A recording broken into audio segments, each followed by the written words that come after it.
Hey guys, and thanks for tuning in once again. This is another episode of Pick Me Play Me, where you guys post in the comments below about what you want to see, what gun you want me to play with, what attachment, the map, the game mode, the whole shebang, and I'll do it. That is the basic premise. It's nice and simple. Now, I was hoping to get this episode out last week, Friday. I wanted to get into a bit of a pattern with them and release them every Friday, but due to reasons I won't bore you with, it's been delayed a few days, but alas, it is here. I'll probably let this video run for at least a week before I do the next one, so we can have some time for people to post in the comments about what they want to see on the next one. So I probably won't release the next one on Friday to give it a whole week. So let's get into the video at hand, and this time we're playing with an MP7 with a laser, extended mags, and a Cobra sight on close quarters maps. It's on Scrapmetal to be specific, with our loving Rex as our sidearm. And this was suggested by Costas Bill, so thank you very much for that. That's quite funny actually, that this was chosen as the weapon, considering if you've been seeing my channel over the past sort of week, I've been playing quite a lot of Black Ops 2, getting some footage of that since it's been released. And the MP7 on that game has been one of my weapons of choice because it's ridiculous. So it's quite interesting really coming from that game using the MP7, coming across to Battlefield and using their version of the MP7 as well, and really seeing how they compare. So that's been really interesting. I will say I'm not going to directly compare them or try and compare them. I really don't think that would make much sense considering how different the two games are. So don't worry, that's not going to happen. I'm going to focus on the Battlefield MP7 for now. Now the Battlefield one, it's a pretty crazy SMG itself, just to say the least. You know, when you equip it with a laser sight to help the already very, very accurate hipfire, it makes this weapon very powerful at close range. So when it's used on close quarters maps like this, you know, that's really where it shines through. Now, one thing that you'll notice when you're using this weapon, and hopefully when you guys check it out yourself, is that you really don't need to aim down the sights very often at all. And in fact, sometimes it's even detrimental to aim down the sights. You know, the hipfire on it is insane, and you kind of put yourself at a little bit of a disadvantage if you start, aiming down the sights, because you can maneuver with this gun and hipfire it, and it's super, super accurate, and you can get away with it. Now, it actually fires at 950 rounds per minute, so you know it's very, very high. You know, it's really fast. It munches through bullets. And you can feel how fast it fires. It just drops people at close range. You know, full auto in this, without even having to aim down the sights, does feel a little bit overpowered in some circumstances. You know, but of course, you know, it's going to be no match for rifles at range. But when you're on these close quarters maps, as I say, it's put at more of an advantage, and it's not at so much of a disadvantage against rifles and other things like that. Its main downside, really, is its tiny magazine. It's only got 20 bullets in the magazine, or 21 with one in the chamber.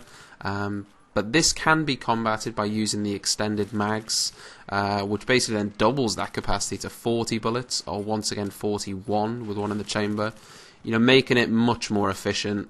You know, with 20 bullets, it just runs out so fast, and you really do find yourself relying on your sidearm a lot, and I mean a lot.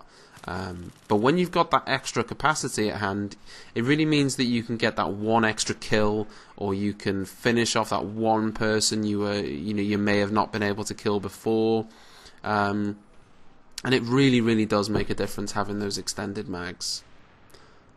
Now, it's worth noting that this gun can also be flipped from full auto onto single fire mode as well. Now, if that's something you desire to do, you can do it. I don't see a reason why you'd want to do it personally. By doing that, it takes away all the benefits of using this gun. The benefits you're getting from using the gun, you're taking away if you put it on single fire mode. You know, it's ridiculous fire rate, shooting from the hip. Then I don't see why you would negate those benefits. But the option is there should you wish to. There is no burst fire available, though. It is only full auto or single fire. Now, as I said, as my sidearm, you can see the bad boy in action. There is the Rex. I've talked about it a lot before. You know, I really do love it. I can't decide whether I enjoy using it more than the Magnum just yet. That's something I'm gonna play with it a little bit more and see. But it is my sidearm of choice right now. We'll see if that stays that way, because I really did love the Magnum. But this thing has just got, you know, it fires a lot faster at close range. It feels very, very satisfying. But I just can't decide whether I prefer it more than the Magnum. So I'll get back to you on that. Now, I do just want to say as well, it's not long now until Aftermath is going to be dropping for Battlefield 3, and I hope you guys are excited for it as I am. You know, when I saw a couple of the trailers for it and things, I really did. I looked at it and I thought, yeah, this looks awesome, and hopefully it's going to get me playing a lot more Battlefield on the new maps as well. So I'm really looking forward to that. I'm really looking forward to getting hold of the crossbow as well. That looks really cool. I'm kind of interested to see as well how the crossbow is going to fit into the current maps. If you don't know, the crossbow itself that you're going to unlock in the new expansion pack Aftermath, you can actually then use that crossbow, as you can with all the other DLC weapons, in the vanilla maps. I'm just interested to see how that pans out. You know, using a crossbow maybe on close quarters, or crossbow on some of the other maps. I don't know. Maybe some long-range crossbow in action is going to happen on Caspian Border. Who knows? But that's going to be cool to find out. So expect lots of footage of that. Expect footage on day one coming in. So if that's your thing, then stay tuned, like and subscribe, and you'll be getting some of that footage as soon as it comes out. I believe it comes out on December 4th for premium users on Xbox and PC. But as we know, it'll always come out earlier for PS3 as it stands right now. And I believe it comes out on the 27th of November for people on PS3 who also have premium. So those are the dates for premium. It will come out, I believe, it's 2 weeks later for everyone else that's not on premium. So that's what's going to happen, guys. Stay tuned. As I say, Aftermath is going to be huge. Post in the comments below what you want to see on the next video.